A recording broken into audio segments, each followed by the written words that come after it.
Astaghfirullah. Alhamdulillah wassalatu wassalamu ala Rasulillah wa ala alihi wa sahbihi wa mawalah wa la hawla wa la quwata illa billahi wa ba'du. Kita akan membahas tentang 5 lembah yang terdapat di dalam neraka Jahannam. Ma'asyiral muslimin yang dimuliakan Allah Subhanahu wa taala, di dalam surah Maryam ayat 59 Allah Subhanahu wa taala berfirman, "Fa khalafa min ba'dihim khalfun adha'us salata wattaba'us syahawat fasawfa yalqawna ghayya." Maka akan datang sekelompok manusia setelah mereka, orang-orang yang melalaikan salat dan mengikuti syahwat, dan kelak mereka akan dimasukkan ke dalam al-ghayy. Para ulama tafsir mengatakan bahwa yang dimaksud ghayy di sini artinya adalah wadil ghayy, sebuah lembah yang disebut dengan lembah al-ghayy dan letaknya di dasar Jahannam. Yasta'idhu minhu Jahannam kulla yawmin min shiddati hararatihi. Dan neraka Jahannam selalu isti'adzah, meminta perlindungan kepada Allah Azza wa Jal setiap hari dari kengerian lembah al-ghayy ini karena panas yang bersangatan. Ini yang pertama yang disebut dengan lembah al-ghayy. Yang kedua disebutkan dalam surah Al-Ma'un ayat yang keempat dan kelima, Allah mengatakan, fawailun lil musallin alladzina hum an salatihim sahun. Maka bagi mereka al-wail, bagi orang-orang yang melaksanakan salat, yaitu orang-orang yang dalam salat mereka lalai. Al-Imam Ibnu Utsaimin rahimahullahu taala ketika memberikan catatan kepada kalimat al-wail, kila dikatakan innaha ismu wadin fi jahannam. Itu adalah salah satu nama lembah di neraka Jahannam yang disebutkan para ulama tafsir yang lainnya syadidu al-qa'ri, yang sangat dalam, syadidun natani, yang sangat busuk, wa syadidu dzulmi, dan sangat gelap. Jadi lembah yang kedua Al-Quran menyebut dengan sebutan wail. Kemudian yang ketiga, lembah Jahannam itu disebutkan di dalam surah Al-Mudaththir ayat 42 dan seterusnya. Allah mengatakan, ma salakakum fi saqar qalu lam naku minal musallin. Apa yang membuat kalian masuk ke dalam saqar? Mereka mengatakan, karena dulu kami tidak pernah salat. Sebagian ahli tafsir mengatakan bahwa saqar adalah salah satu lembah dari lembah-lembah Jahannam. Dari sini sudah 3 kata dalam Quran yang menunjukkan adanya lembah di Jahannam. Pertama, al-ghayy, disebut lembah ghayy, dan itu disebutkan dalam surah Maryam 59. Yang kedua, lembah al-wail, dan itu banyak disebutkan dalam Al-Quran, salah satunya surah Al-Ma'un ayat 4. Kemudian yang ketiga, saqar, dan itu disebutkan dalam surah Al-Mudaththir ayat 42. Ini yang disepakati berdasarkan nas Quran. Adapun di sana ada lembah lain namanya Habhab.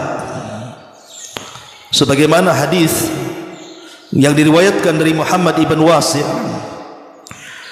dia mengatakan, aku masuk kepada Bilal ibn Abi Burdah, kemudian kukatakan, sesungguhnya bapakmu menceritakan kepadaku dari bapaknya dari Nabi SAW, inna fi jahannam wadiyan, sesungguhnya di neraka Jahannam itu ada lembah, yuqalu lahu Habhab, yang disebut namanya sebagai Habhab, yaskunuhu kullu jabbarin, di mana setiap orang-orang yang sombong akan menempatinya.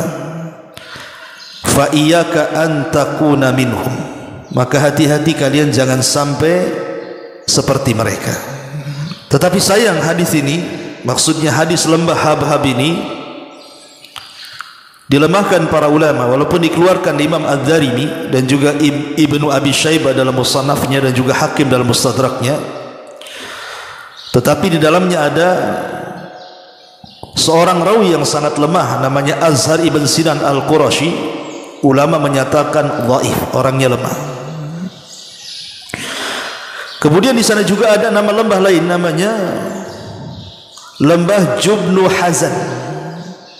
Jubnul Hazan, sebagaimana riwayat dari Abu Hurairah radhiyallahu anhu, Nabi SAW mengatakan, ta'awwadzu billahi min Jubbil Hazani, berlindunglah kalian kepada Allah dari Jub al-Hazan. Sahabat mengatakan, apa Jub al-Hazan itu hai Rasul? Maka Rasul mengatakan, wadin fi jahannam tata'awwad minhu jahannam kulla yaumin mi'ata marrah, sebuah lembah dalam Jahannam, di mana Jahannam setiap hari minimalnya 100 kali meminta perlindungan dari lembah tersebut. Kemudian Rasul ditanya, untuk siapa mereka? Ya Rasulullah, wa man yadkhulu, siapa yang akan masuk ke lembah itu? Maka Rasul mengatakan, al-qurra'una al-mura'una bi'a'malihim, pakar-pakar Quran yang ketika membaca Quran mereka melakukan riya. Hadis ini dikeluarkan Tirmidzi dan juga Imam Ibnu Majah, tapi sayang hadisnya lemah juga karena dalamnya ada Ammar ibn Saif al-Dhabi dan dia dikatakan matrukul hadis, hadisnya ditinggalkan, dan Bukhari mengatakan mungkarul hadis. Sehingga kalau dikumpulkan di sini ada 5 lembah. Yang 3 berdasarkan nas Al-Quran, artinya sudah jelas-jelas sahih karena Quran. Tapi yang 2 dilemahkan para ulama, sehingga kita mencukupkan kepada yang 3 saja. Yang kita imani, pertama lembah Al-Ghai, yang kedua lembah Al-Wail, dan yang ketiga lembah Saqar. Lalu untuk apa dan untuk siapa lembah itu? Ma'asyiral muslimin yang dimuliakan Allah Azza wa Jalla, Al-Quran banyak menyebutkan tentang para penghuni lembah-lembah itu. Di antaranya adalah Allah Subhanahu wa taala berfirman, wailun likulli affakin athim yasma'u ayatillahi tutla alaihi thumma yusirru mustakbiran ka'an lam yasma'ha fabashshirhu bi'adzabin alim. Lembah Wail bagi tiap-tiap yang banyak melakukan dusta dan kebanyakan dosa.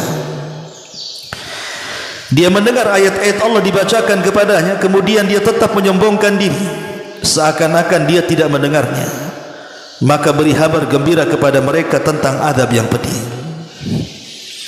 Jadi kelompok yang pertama yang akan menghuni lembah Jahannam adalah orang-orang yang mereka mendustakan ayat-ayat Allah Subhanahu wa taala.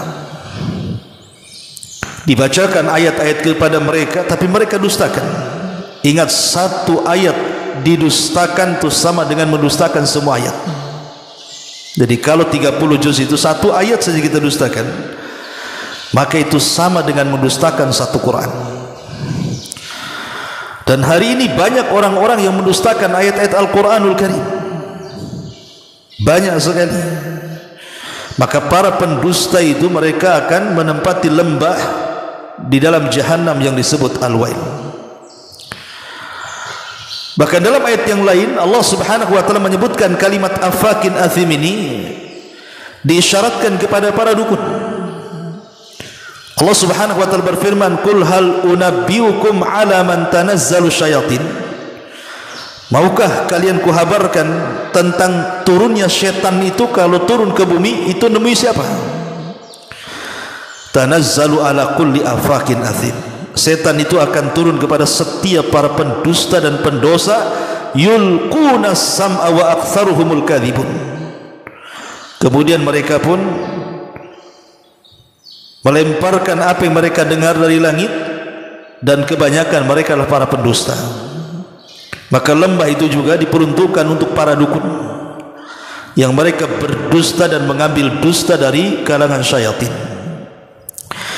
Kemudian juga Allah Subhanahu wa taala mengatakan wailun yauma idzin lil mukadzibin. Dalam surah Ar-Rahman, begitu juga surah Al-Mursalat, diulang-ulang kalimat wailun yauma idzin lil mukadzibin. Lembah wail pada hari itu bagi para pendusta. Maksudnya pendusta di sini siapa? Para pengingkar nikmat. Orang-orang yang suka mengingkari nikmat Allah Subhanahu wa taala, bagi mereka wail, lembah jahannam. Kemudian juga Allah mengatakan wailun likulli humazatin lumazah. Lembah wail bagi setiap humazah dan lumazah. Humazah dan lumazah ini artinya bagian daripada ghibah. Cuman bedanya kalau humazah dengan isyarat, kalau lumazah dengan lisan. Jadi orang berghibah walaupun dengan isyarat dalam rangka merendahkan orang itu termasuk humazah.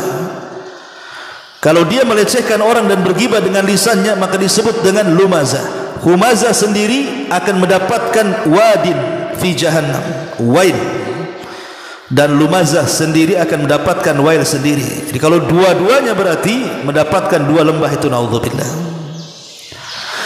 Kemudian juga Allah mengatakan dalam ayat yang lain Al-Baqarahnya, fawailul lilladzina yaktubuna alkitaba biaydihim thumma yaquluna hadza min indillah liyashtaru bihi thamanan qalila fawailul lahum mimma katabat aydihim wa wailul lahum mimma yaksibun. Lembah wail bagi orang-orang yang mereka menulis kitab dengan tangan-tangan mereka, kemudian mereka mengatakan ini datang dari Allah untuk memperjualkan dengan harga yang murah. Celaka bagi mereka terhadap apa yang mereka catat, dan celaka bagi mereka terhadap apa yang mereka usahakan. Maka ini juga orang-orang yang mereka menyembunyikan kebenaran atau mengklaim sesuatu yang bukan dari Allah, dia katakan dari Allah, maka bagi mereka wail. Termasuk juga orang-orang yang menyebarkan hadis maudhu, hadis-hadis palsu. Mereka mengatakan datang dari Nabi padahal bukan dari Nabi, bagi mereka wail. Dan ingat, setiap dosa yang dimulai dengan kalimat wailun, maka dosa itu dipastikan dosa besar. Setiap dosa yang dimulai dengan kalimat wailun, maka dosa itu dosa besar. Kalau antum dapati dalam Quran Allah menyebut kalimat dosa, sebelumnya Allah katakan wail, wail, wail, berarti dosa itu besar.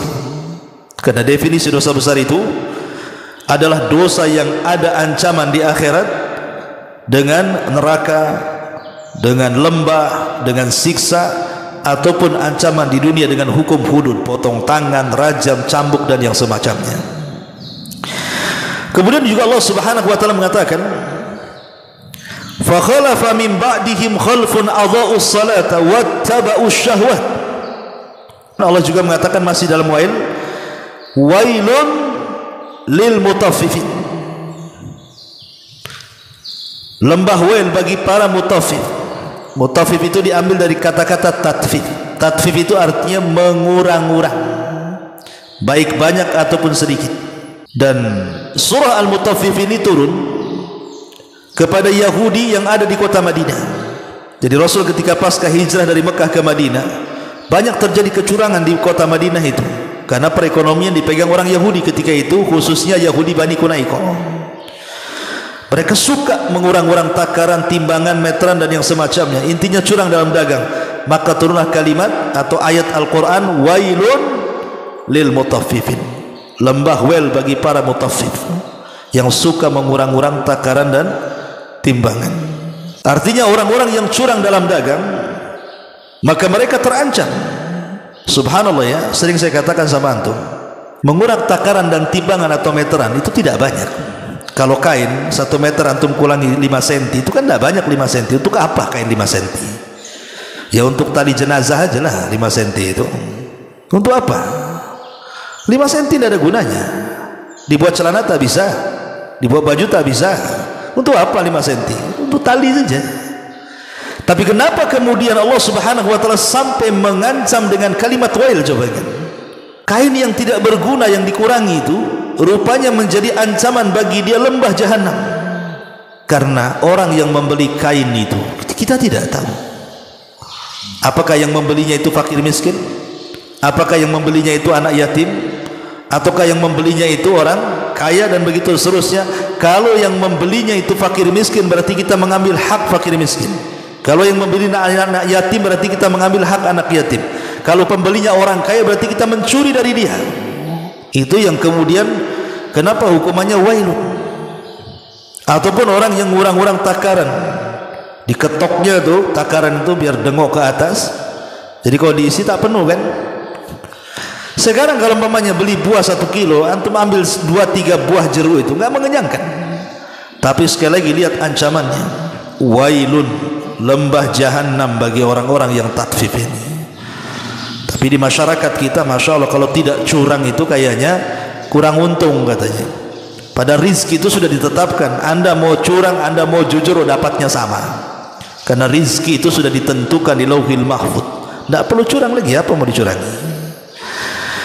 Ini juga diantara lembah wel bagi mereka.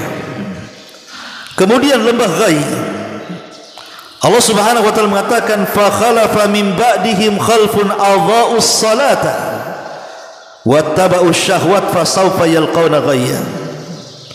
Akan datang sekelompok orang setelah mereka yang mereka melalaikan salat dan mengikuti syahwat, dan mereka akan dimasukkan ke dalam lembah al-ghayy. Ulama mengatakan seperti yang diriwayatkan Ibnu Mas'ud radhiyallahu an, maksudnya melalaikan salat di sini adalah mereka mengakhir-akhirkan waktunya. La yusalli dhuhra hatta ya'ti al-asra wal asra hatta taghrub asy-syams. Dia tidak langsung zuhur sampai nunggu asar baru salat. Dia tidak salat asar nunggu terbenam matahari. Itu namanya mengakhir-akhirkan waktu. Bagi mereka al-ghayy. Dan yang terakhir adalah lembah Saqar. Untuk siapa lembah Saqar ini? Maka Quran sendiri yang mengatakan, ma salakakum fi Saqar. Kenapa kalian bisa masuk ke neraka Saqar? Ke lembah Saqar itu kenapa? Qalu lam nakum minal musallin. Yang pertama, kami tidak pernah salat. Orang-orang yang tidak pernah salat, mereka terancam dengan lembah Saqar. Yang kedua, walam naku nut'imul miskin, tidak punya perhatian kepada orang miskin. Maka juga orang-orang yang tidak pernah perhatian kepada fuqara wal masakin, Allah ancam dengan lembah Saqar. Wa kunna nakhudhu ma'al khaidin. Yang ketiga, wa kunna nakhudhu ma'al khaidin, dan kami kemudian bermain-main bersama orang-orang yang khaid, yang rusak. Ada yang mengatakan bahwa mereka adalah orang-orang yang taklid kepada keburukan, dan mereka tidak pernah mengikuti kebaikan.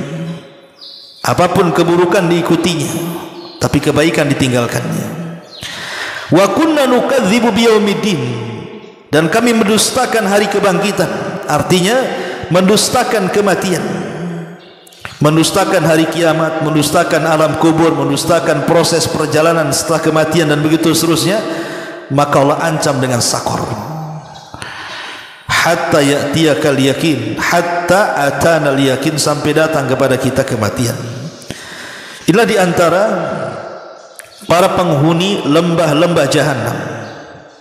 Saya ulangi bahwa lembah jahanam ada 3. Pertama al-ghayy, yang kedua wail, dan yang ketiga Saqar. Adapun lembah habhab yang disebutkan dalam hadis yang tadi saya sebutkan, yang dikeluarkan Imam Darimi, dilemahkan para ulama. Kemudian juga ada lembah namanya Jub Al-Hazan, ini pun dilemahkan oleh para ulama, sehingga karena ini perkara gaib, ikhwan. Neraka itu perkara gaib. Kita tidak bisa menetapkan sesuatu yang gaib dengan sesuatu yang lemah. Perkara gaib itu harus ditentukan dengan wahyu, dan wahyu yang jelas-jelas ada Al-Quran dan sunnah Nabi SAW yang sahih. Ketika kita tidak mendapatkan sunnah-sunnah yang sahih, berarti kalau ada memang hadis-hadis yang lemah, berarti keadaan mereka sama dengan ketiadaannya. Karena menetapkan sesuatu yang gaib itu harus jelas-jelas sahih hadisnya. Maka kita kembalikan kepada Al-Quranul Karim, bahwa yang kita tetapkan cuma 3, bahwa di Jahannam ada 3 lembah, Al-Ghai, Al-Wail, dan juga As-Saqar. Allahu ta'ala alam. Assalamualaikum warahmatullahi wabarakatuh.